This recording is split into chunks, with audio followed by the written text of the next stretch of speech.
Hello friends, Malayalees കിച്ചണിലേക്ക് എല്ലാവർക്കും സ്വാഗതം. ഇന്ന് നമ്മളിവിടെ തയ്യാറാക്കാൻ പോകുന്നത് നല്ലൊരു അവിയലാണ് കേട്ടോ. ഇപ്പോൾ ഓണമൊക്കെ കഴിഞ്ഞില്ലേ, കുറേയൊക്കെ വെജിറ്റബിൾസ് നമ്മുടെ വീട്ടിൽ കാണും. ഞാനിവിടെ മെയിനായിട്ട് എടുത്തിട്ടുള്ള ചേന, അപ്പോൾ മെയിനായിട്ടല്ല, നമ്മൾ കഷ്ണങ്ങളെല്ലാം എടുത്തിട്ടുണ്ട്. ചേന എടുത്തിട്ടുണ്ട്, അതുപോലെ തേങ്ങയും ജീരകവും കൂടി ഞാൻ ചതച്ച് വെച്ചേക്കുന്നതാണ് കേട്ടോ. ഞാൻ എടുത്തിട്ടുള്ള വെജിറ്റബിൾസ് ഏതൊക്കെയെന്ന് വെച്ച് കഴിഞ്ഞാൽ പറയാം. ഞാൻ എന്തായാലും ഒരു പാൻ അടുപ്പിൽ വെച്ചിട്ടുണ്ട്. ഇതിലേക്ക് ഇത് ചൂടാവുന്നത് വരെ വെയിറ്റ് ചെയ്യാം. നമുക്ക് ചൂടായി കഴിയുമ്പോൾ അല്പം വെളിച്ചെണ്ണ ഒഴിച്ചു കൊടുക്കാം കേട്ടോ. അപ്പം വെളിച്ചെണ്ണ ഒഴിച്ചതിന് ശേഷം നമുക്കതിലേക്ക് കറിവേപ്പിലയും ചേനയും ചേർത്ത് കൊടുക്കാം.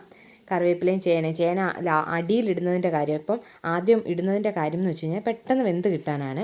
നമ്മൾ മിക്സ് ചെയ്ത് ചേന ഇടുമ്പോഴത്തേക്കിനും ചിലപ്പം ചേന വേവണം എന്നില്ല. അപ്പം താഴത്തെ എന്ന് വെച്ച് കഴിഞ്ഞാൽ ആദ്യം ഇടുമ്പോൾ മറ്റ് വെജിറ്റബിൾസിൻ്റെ അടിയിൽ കിടന്നുള്ള ആവിയിൽ കൂടി നന്നായിട്ട് വെന്ത് വരും. പിന്നെ ഞാൻ എടുത്തിട്ടുള്ള വെജിറ്റബിൾസ് വഴുതനങ്ങ, അതുപോലെ മുരിങ്ങയ്ക്ക, പച്ചമുളക്, ക്യാരറ്റ്, അതുപോലെ പടവലങ്ങ, അമരപ്പയർ, പയർ, അതുപോലെ തന്നെ മത്തങ്ങ, അങ്ങനെയുള്ള എല്ലാവർക്കും അറിയാമല്ലോ. അപ്പം വെജിറ്റബിൾസിന് ഞാൻ ഇവിടെ എടുത്തിട്ടുള്ളത് ഇതൊക്കെയാണ് കേട്ടോ.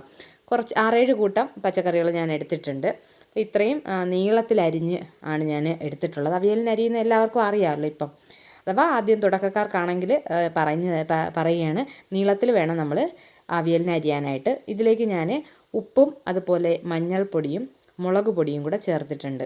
ഞാൻ ഇതിലേക്ക് ഇപ്പോൾ വെള്ളം ഒഴിക്കുന്നില്ല. നമുക്കിതൊന്ന് അടച്ച് വെച്ചിട്ട് ലോ ഫ്ലെയിമിലൊന്ന് വേവിച്ചെടുക്കാം. അപ്പോൾ അതിന് വേണ്ടിയിട്ട് ഞാനിപ്പോൾ അടച്ച് വെച്ചു. ഇനി ഒരു 2 മിനിറ്റ് നമുക്കൊന്ന് വെയിറ്റ് ചെയ്യാം.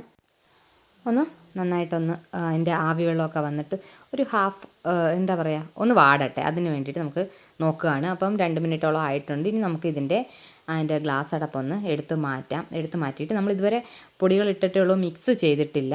നമുക്കിതൊന്ന് എടുത്ത് മാറ്റി ഗ്ലാസ് ടോപ്പൊന്ന് എടുത്ത് മാറ്റിയിട്ട് നമുക്കൊന്ന് ഇളക്കി കൊടുക്കാം. ഇപ്പോൾ കുറച്ച് നമ്മൾ കണ്ടില്ലേ, ഒന്ന് വാടിയിട്ടേ ഉള്ളൂ. ആ ഒരു എന്താ പറയുക, വലിയൊരു രീതിയിൽ വാടിയിട്ടില്ല. ഒരു ആവിവെള്ളം വരാൻ വേണ്ടി മാത്രമാണ് ഞാൻ ഒരു 2 മിനിറ്റ് അടച്ചു വെച്ചത്. ഇതിന് നമുക്ക് നന്നായിട്ടൊന്ന് ഇളക്കി കൊടുക്കാം.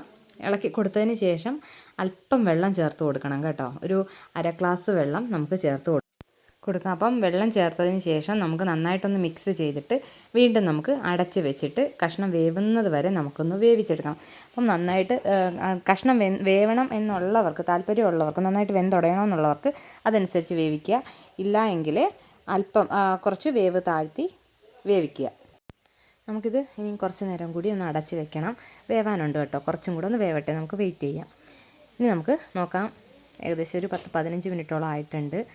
ഇപ്പം ഒന്ന് വെന്ത് വന്നിട്ടുണ്ട്. അപ്പോൾ ചേനയുടെ വേവ് നമ്മൾ മെയിനായിട്ട് നോക്കണം. അപ്പം ഞാൻ നോക്കി. അപ്പം ഈ ഒരു വേവിലാണ് ഞാനിവിടെ ഇപ്പം തേങ്ങ ചേർക്കാൻ പോകുന്നത്.